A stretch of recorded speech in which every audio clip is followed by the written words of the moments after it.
Sustainable development has become the popularized expression for Agenda 21. Agenda 21 is the 1992 United Nations Rio Declaration on the Environment and Development. It is the agenda for the 21st century you're living in today. For a brave new world where everything that you cherished and held true will no longer exist. Agenda 21 defines itself as the comprehensive plan of action to be taken globally, nationally, and locally by organizations of the United Nations systems. It also elevates nature above man. And it contains something called the precautionary principle, where basically you're guilty until you're proven innocent. Sustainable development is the philosophy designed to bring human beings across the globe under the full control of a narrow human elite. It's a 40-chapter document to basically control the world. It's based entirely on socialist control mechanisms. Sustainable developers have designed a global movement coordinated through a global to local action plan to create world government in accordance with certain objectives. These objectives include an end to national sovereignty, the abolition of private property, the restructure of the family unit, and increasing limitations and restrictions on mobility and individual opportunity. The green goal includes the listings of what's not sustainable. A couple of the examples include private property. 728 lists fossil fuels. Golf courses and ski lodges are not. Consumerism. Irrigation is not sustainable. Paved roads. Commercial agriculture. Herbicides, pesticides. Elsewhere, it lists farmlands, pastures, grazing of livestock. And the family unit. The focus of sustainable development is the abolition of private property, societal undermining of the family, and abandonment of the constitutional protection of unalienable rights as described in the Declaration of Independence. You see, I sat on the Santa Cruz Agenda 21 committees. Now, this was a lot of crazy ideas. This was back in the mid-90s. Crazy ideas I heard. Mother Earth's surface wasn't to be scratched. Human beings were to be concentrated into human settlement zones. Educational systems were to focus on the environment as the central organizing principle. All aspects of life were covered. Well, I went to these committees at the request of some people who told me that I needed to understand what was going on, and I came back and I said, this is craziness. This is so silly.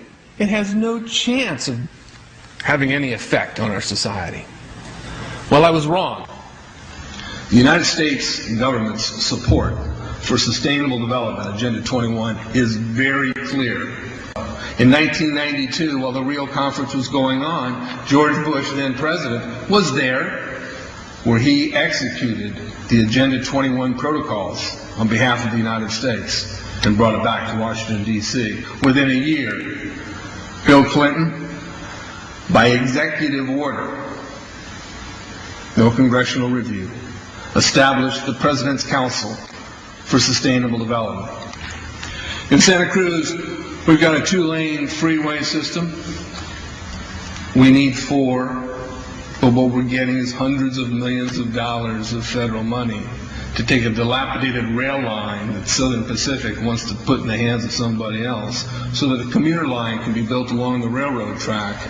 That'll be followed by 14-story buildings where people will live in stack them and pack them units, where developers, or so-called sustainable developers, will build these high-rises with federal dollars. In fact, Santa Cruz has received a $300 million federal grant to build the first 3,000 of these stack them and pack them units. The County Board of Supervisors has said, if you are a sustainable developer, you're immune from any construction defect liability. It's a partnership between selected developers building this new world order and the government using the American taxpayer dollars in order to do it. This is a map of the Wildlands Project. To explain the map, the red are areas that are to be off limits to human beings. No resource development, no human activity. If you live there, you won't. The yellow areas are the areas for major control of all human activity. If you live there, you won't. The black areas, the black dots, are the smart growth zones. That's where human beings are to be stacked and packed in small living units along rail tracks. The smart growth program ultimately has jobs assigned and children cared for by the state. The question has been asked many times how the people who are perpetrating these things expect to do this and make it last. And the answer to that is that you steal a generation of children and you indoctrinate them so that they accept these ideas and they become global citizens in the coming global village. UNESCO came out and declared 2005 to 2015 the decade of education for sustainable development. But they go on to say that it will encompass the 40 chapters of Agenda 21. That is your federal national curriculum. The entire purpose of second grade social studies is to transfer loyalty from the family to the government and teach them about sustainable economic consumption. Students construct their own understandings of reality and realize that objective reality is not knowable. So why bother? The truth is, the truth, which keep men free, is being suppressed in order to prop up the attitude training agenda. And it moves on. This is our new math called connected mathematics. Standard 3 tells us that students learn that mathematics is man-made, that it is arbitrary, and good solutions are arrived at by consensus. Most of us assume 2 plus 2 is always going to equal 4. You're wrong. We might reach a new consensus.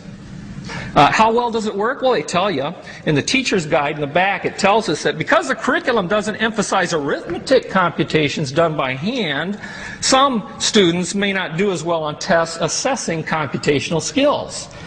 We believe such a trade-off in the favor of CMP is very much to the student's advantage in the world of work.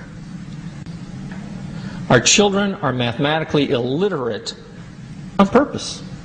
How do I know on purpose? Why isn't this just a basic bad idea? Because the Sustainable Development Plan tells us so. Generally, more highly educated people who have higher incomes consume more resources than poorly educated people who tend to have lower incomes. In this case, more education increases the threat to sustainability. Charlotte Iserby, I owe you an apology. I did not believe for the longest time it was a deliberate dumbing down.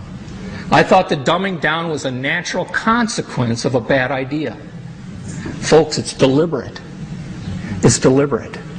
The sustainable globalist goal is the orchestration of a planned fall of American principles, values, and lifestyles. The effect on the average American will be devastating. With modernizing technology, the ordinary person will live without independence, privacy, or substantive rights. Another press conference that I attended was the ICLEI group, the International Committee for Local Environmental Initiatives. It helps in the implementation of Agenda 21 in all of our local communities.